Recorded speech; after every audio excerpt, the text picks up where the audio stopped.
नमस्ते छात्रों, इयत्ता 9वीं विषय हिंदी लोक भारती। इसमें हमने 5वां क्रमांक का पाठ देखा जो कि एकांकी थी।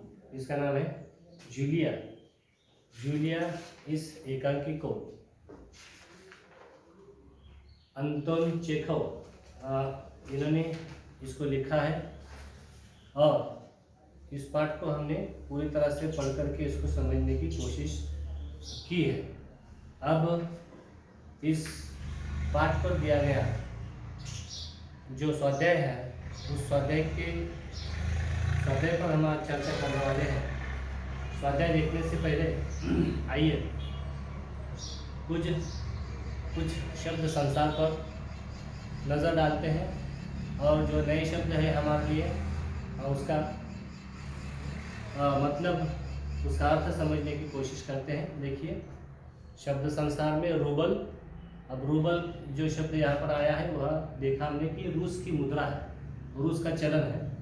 रूस में रुपयों को अपने यहाँ जैसे रुपये होते हैं, 1 रुपया, 2 रुपया, 10 रुपया, 1 लाख, 2 लाख, ये क्या है रुपया होता है हमारे यहाँ।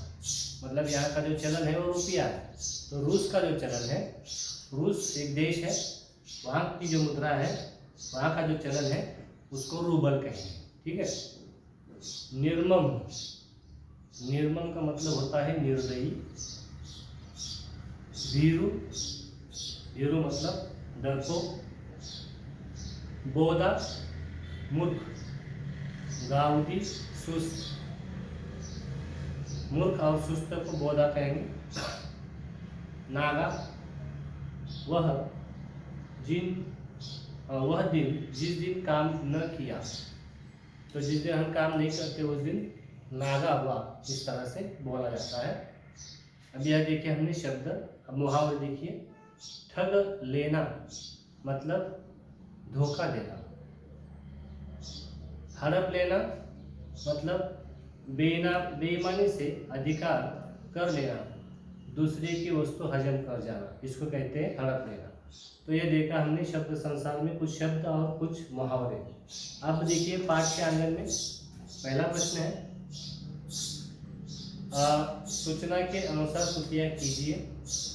क है, यहाँ पर हमें संजाल दिया गया है, संजाल को हमें पूरा करना है। संजाल इस तरह से दिया गया है कि जूलिया के मन के भाव दर्शाने वाले स्वर। जूलिया के मन के भाव दर्शाने वाले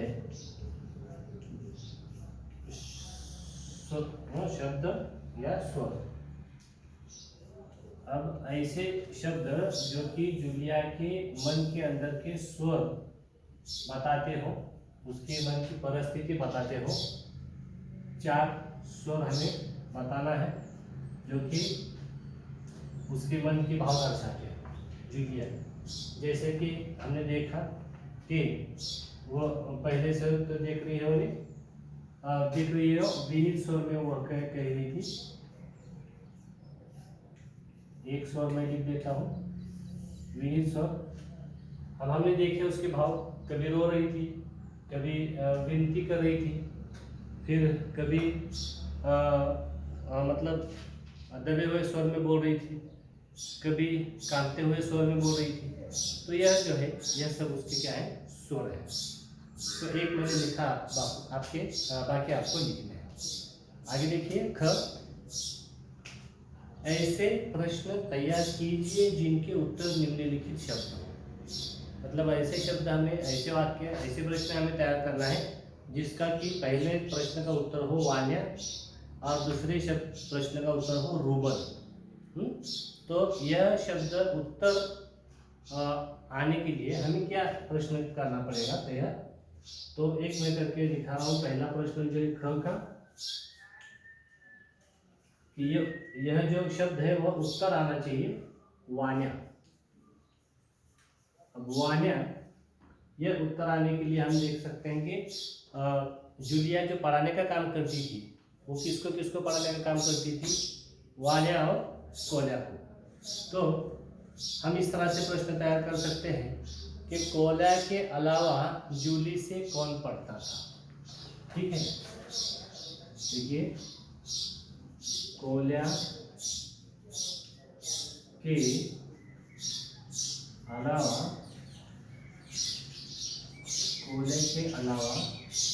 जूलिया से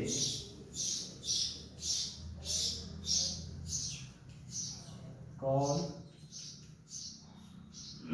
पढ़ता था।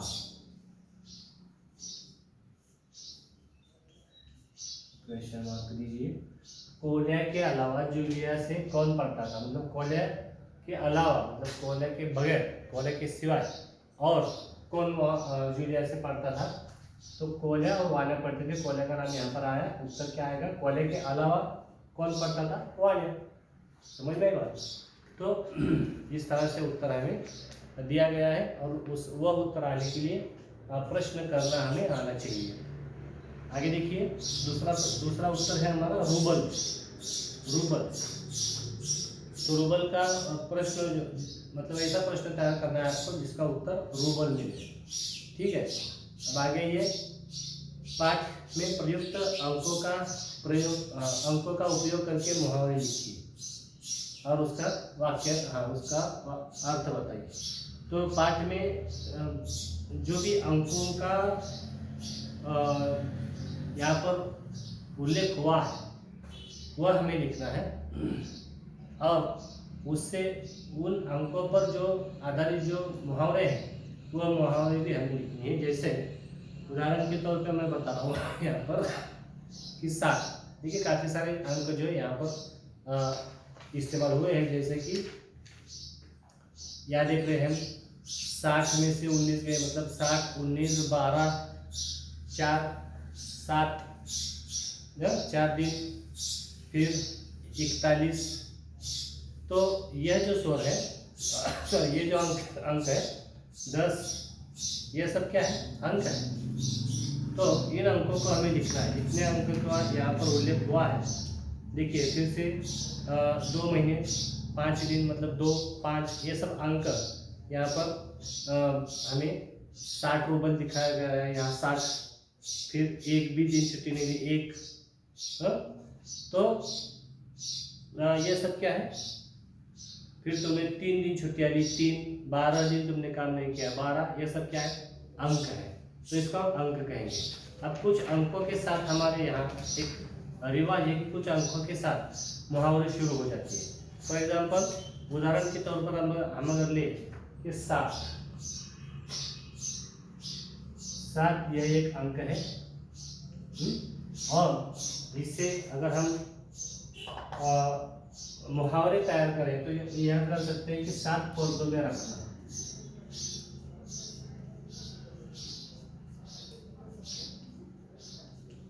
7 पर्दों में रखना।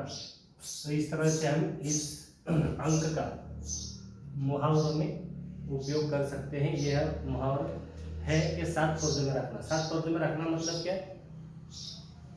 कि अच्छी तरह छिपा कर रखना। 7 पर्दे में जब हम कोई चीज़ रखते हैं, इसका मतलब यह होता है कि हम उसको बहुत बड़ी ही सावधानी के साथ और बड़ी एहतियात के साथ उसको छिपा करके रखते हैं। तो उसको कहते हैं 7 पर्दों में रखना। तो ये हमने एक अंक लिया पहले 7, उसके ऊपर एक अंक से जो मुहावर तैयार होती है या फिर जो चलन में है मुहावरे, वह हमने लिखा। तो यह हमने देखा कि किस तरह से पाठ में प्रयुक्त अंकों का उपयोग किया जाता है और उससे मुहावरे किस तरह से तैयार की जाती है। तो यह देखा हमने। अब आगे चलिए, तीसरा प्रश्न है, कई बार अज्ञान के कारण गरीबों को ठगा जाता है, यह देखकर मेरे मन में विचार आए। अब देखिए, कई बार कोई अज्ञान होगा किसको, या फिर गरीब होगा, कोई अज्ञानी होगा, किसी बात का ज्ञान नहीं होता है, व्यवहार का ज्ञान नहीं होता है, गरीब होता है। तो उसे अगर कोई ठग रहा है, उसे कोई बेवकूफ़ बना रहा है, तो उसे देखकर मेरे मन में क्या ख्याल आता है, तो जो भी ख्याल तुम्हारे मन में आता है किसी गरीब को देख के, किसी को ठगते हुए देख के, अगर तुम्हारे मन में जो ख्याल आता है वो ख्याल आपको लिखना है। जिस तरह से कि हमें बहुत अगर एक दो वाक्य मैं इस तरह से बोल सकता हूँ कि अगर कोई किसी को ठग रहा है तो मैं उसकी तरफ से बोलने की कोशिश करूँगा। और गरीब आदमी को जो है हर आदमी मतलब बड़ा आदमी चाहता है कि गरीबों को मतलब दबाए, उसको अज्ञानी ही बना रहने दे। और अज्ञान जो है और गरीबी जो है यह बड़ा शाप है लोगों के लिए। तो मैं चाहूँगा कि इनको कोई भी न ठगे, इसके लिए मैं कोशिश करूँगा। तो यह कुछ वाक्य है जो हम बता सकते हैं, अपने मन में जो विचार आता है हम उसको रखना है। पाठ से आगे देखिए, परिचारिका पाठ्यक्रम नर्सिंग कोर्स संबंधी जानकारी अंतर्जाल से प्राप्त कीजिए और आवश्यक अर्हता संबंधी चर्चा करें। तो परिचारिका यह एक पाठ्यक्रम का नर्सिंग का कोर्स है, नर्सिंग कोर्स जिसको कहते हैं। तो इस कोर्स के बारे में इंटरनेट से जानकारी हासिल करें और वह कोर्स के लिए जाने के लिए क्या क्या शैक्षणिक अर्हता लगती है तो वह हमें बताना है। तो यहाँ पर यह सब स्वाध्याय पर हमने चर्चा की। अब भाषा बिंदु में देखते हुए विराम चिन्ह का वापर, नीचे दिए गए चिन्हों के सामने उसके नाम लिखिए तथा वाक्यों में उचित विराम चिन्ह लगाइए। तो यहाँ पर एक कॉलम में चिन्ह दिए गए हैं, दूसरे में उसका नाम हमें लिखना है, फिर उसको वाक्य में इस्तेमाल करना है, विराम चिन्हों का वापर करना है। तो एक उदाहरण मैं देता हूँ कि डैश दिया गया है, वह डैश को हिंदी में क्या कहते हैं कि योजक चिन्ह कहते हैं। तो इसको स्त्री शिक्षा, मतलब स्त्री और शिक्षा के बीच यह आएगा योजक चिन्ह को लेकर लेखक के क्या विचार थे, ठीक के बाद क्वेश्चन मार्क आएगा। तो यह इस तरह से हमने चिन्ह का नाम लिखा, योजक चिन्ह को वाक्य में इस्तेमाल भी किया, स्त्री डैश शिक्षा, इस तरह से इसको वाक्य में हम इस्तेमाल कर सकते हैं, स्त्री शिक्षा। तो यह योजक चिन्ह होता है, इसको हमने यहाँ इस्तेमाल किया, वाक्य में नहीं दिया गया है। और वाक्य खत्म होते ही इसको प्रश्न चिन्ह लगाएंगे, ये प्रश्न है। तो इसी तरह से जो चिन्ह दिए गए हैं उसके नाम लिखने हैं और उसको वाक्य में इस्तेमाल करके दिखाना है। तो यह विराम चिन्ह हमें लिखने हैं सब। तो तुम्हारे लिए स्वाध्याय पूरा करना जरूरी है, इसको पूरा लिखिए, उसका फोटो निकाल करके अपने व्हाट्सएप ग्रुप पर भेज दीजिए ताकि हम आगे का जो हिस्सा है वह पढ़ सकें। तो रुकते हैं यहाँ पर, धन्यवाद।